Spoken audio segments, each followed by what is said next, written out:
Buenas tardes con todos. Mi nombre es Carolina Navarro, soy médico residente de la especialidad de neumología del Hospital Arzobispo Loaiza.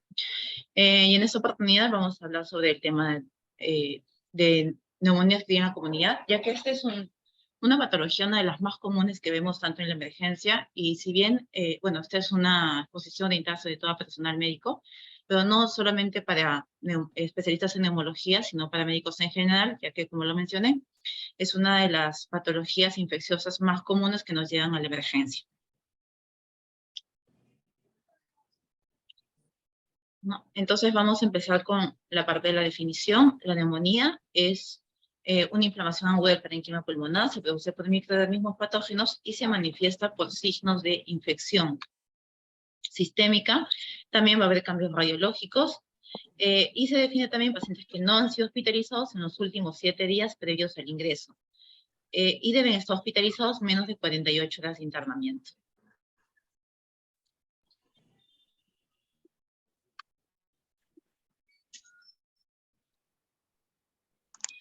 Muy bien.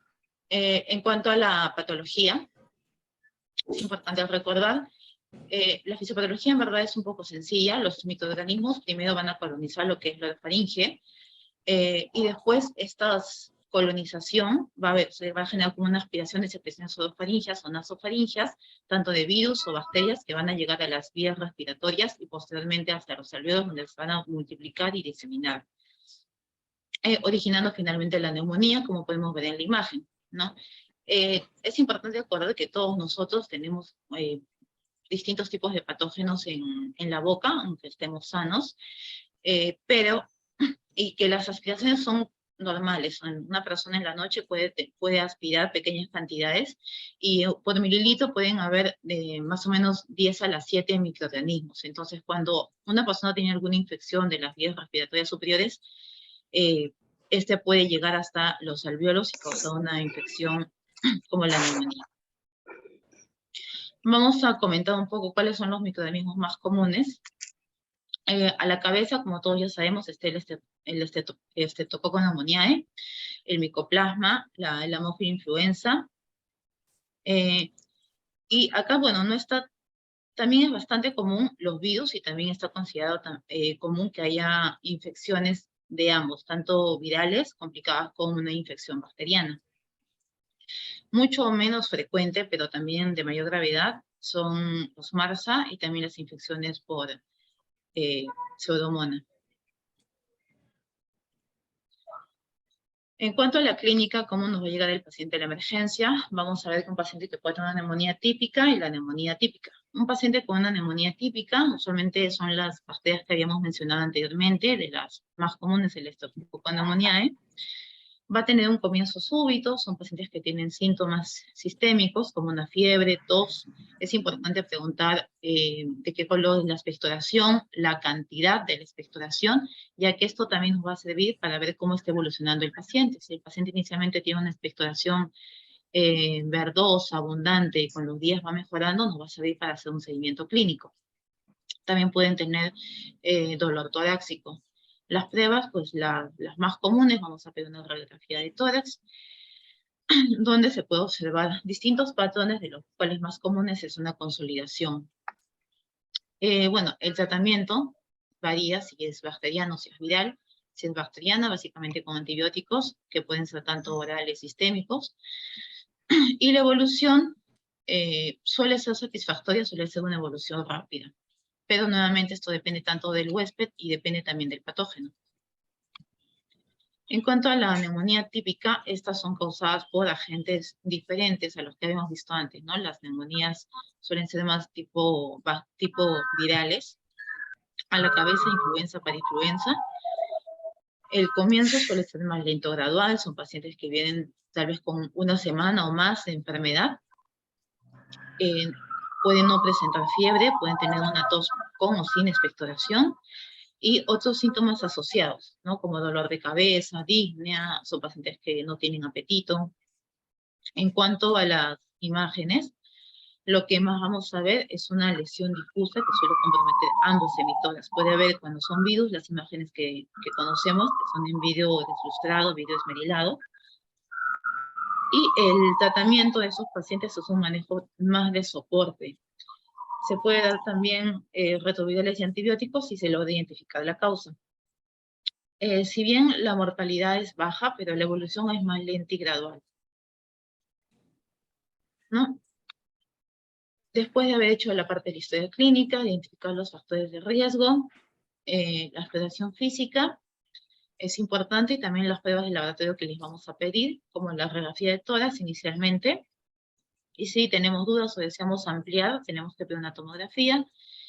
En cuanto a los hemocultivos, no se recomienda pedir en todos los pacientes, pero sí en aquellos que vienen con una neumonía severa, porque se ha comprobado que pedir hemocultivos o cultivos del esputo o GRAM no ha tenido mejores resultados según la guía de la ATS del 2019. Recomiendan solo pedir cultivos, tanto hemocultivo como cultivo de secreciones, en pacientes que tengan neumonía grave, pacientes que tengan factores de riesgo para una neumonía por MRSA o Pseudomonas. También podemos pedir paneles virales como PCR para influenza. Y una vez que hemos pedido estos resultados, ¿cómo definimos si queremos manejar este paciente de forma ambulatoria o si lo vamos a hospitalizar? Las guías recomiendan que tiene una recomendación moderada, que se debe usar una guía como el CRUZ 65, entre otras, ¿no? Vamos a recordar un poco cómo el uso de estas guías. La ventaja del CRUZ 65 es que es pequeña y tiene 5 parámetros que son fáciles de recordar, sobre todo cuando estamos en la emergencia.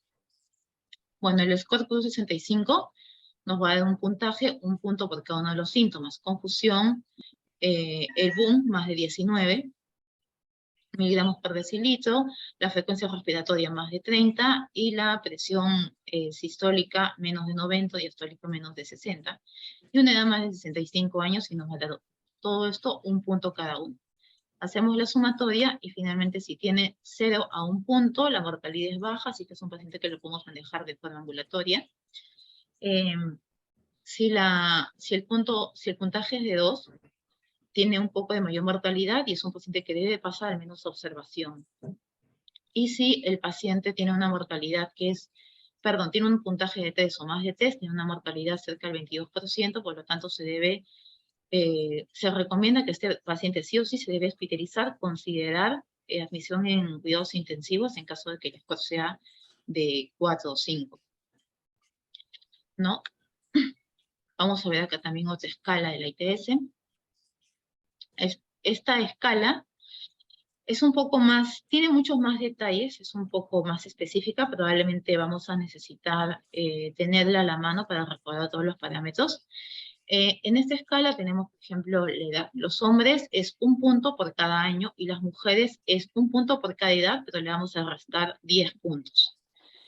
No, si es un paciente que vive en algún geriátrico o en alguna residencia para ancianos, pues se le va a añadir 10 puntos más. Asimismo, los pacientes que tienen alguna comorbilidad, si tienen neoplasias, enfermedades hepáticas, si tienen falla cardíaca congestiva, enfermedades cerebrovasculares o renales, se le va a añadir un puntaje. También tiene en cuenta el examen físico, ¿no? Cómo está su Glasgow, la frecuencia respiratoria. Acá considera solamente la presión sistólica, que sea menos de 90. La temperatura, menos de 35, más de 40, y la frecuencia cardíaca, que esté en taquicardia, más de 125. Y también va a considerar parámetros laboratoriales. El pH, por ejemplo, que sea de menos de 7.35, que esté acidótico. La urea más de 30, el sodio en menos de 130, la glucosa en más de 250, un hematocrito en menos de 30, y la presión parcial de oxígeno menos de 60. Y también si tiene una efusión pleural. Con todo esto vamos a hacer un puntaje y vamos a clasificar el riesgo del paciente, con lo cual vamos a obtener la posible mortalidad. Y con ello vamos a poder determinar si este paciente debe tener un manejo tanto intra como extrahospitalario.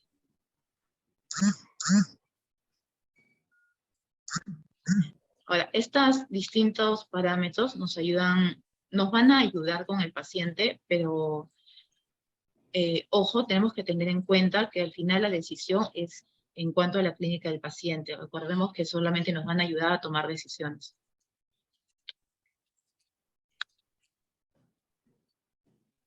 ¿No?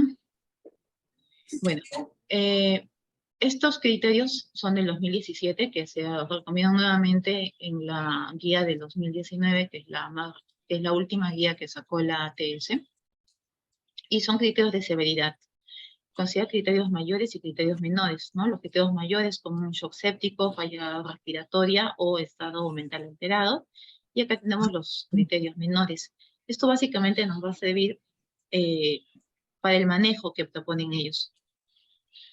¿No? Y finalmente lo que habíamos mencionado también como parte de la evaluación del paciente son las imágenes. Vamos acá, tiene un consolidado en la radiografía, acá vemos más un consolidado lobar, una neumonía lobar, porque vemos que está bastante bien delimitado lo que es la cisura.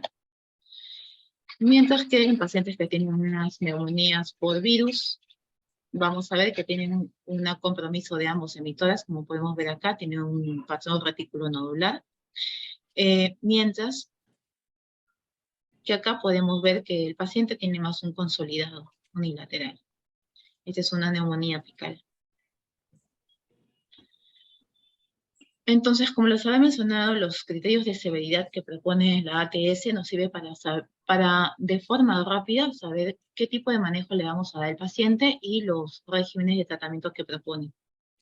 Ahora, ojo que eso está para Estados Unidos y siempre sugieren que se debe dar el tratamiento según la población a la que esté dirigida y según cuáles son los perfiles de resistencia. Entonces, el tratamiento inicial para estos pacientes con neumonía que van a ser manejados de forma ambulatoria se considera amoxicilina o doxiciclina o macrólide si no tienen factores de riesgo. ¿Qué son factores de riesgo? Las comorbilidades que habíamos mencionado antes, hepáticas, que tengan falla cardíaca, que tengan algún problema renal. En caso que tengan esas comorbilidades, vamos a hacer una terapia combinada, o sea, amoxicilina clavulánico, una cefalosporina o un macrólido. ¿No? También se puede dar una monoterapia con lo que es una fluoquinolona, por ejemplo, con levofloxacino, 750 una vez al día. ¿No? Y este es el repaso para cuando hospitalizamos a un paciente. Tenemos un paciente que no tiene factores de riesgo, vamos a iniciar con un tratamiento estándar en lo que salen los cultivos. ¿No? Entonces vamos a iniciar con un beta-lactamida como un macrólido, también se puede hacer con una fluoquinona respiratoria, que es el levofloxacino o el moxifloxacino.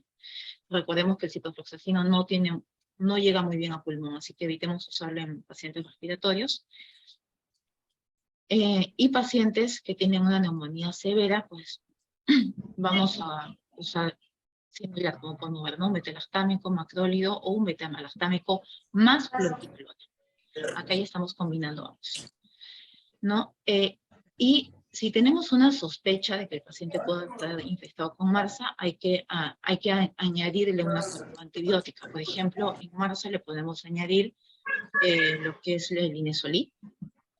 Y en pacientes que sospechemos de pseudomonas, podemos agregarle lo que ponemos en el hospital, por ejemplo, meropenem, y hasta obtener el cultivo. Una vez que se obtiene el cultivo, lo que se espera es desescalar, porque recordemos que todo este manejo es empírico, ¿no? Bueno, muchas gracias por su atención. Eso es todo por hoy. Hasta una siguiente oportunidad.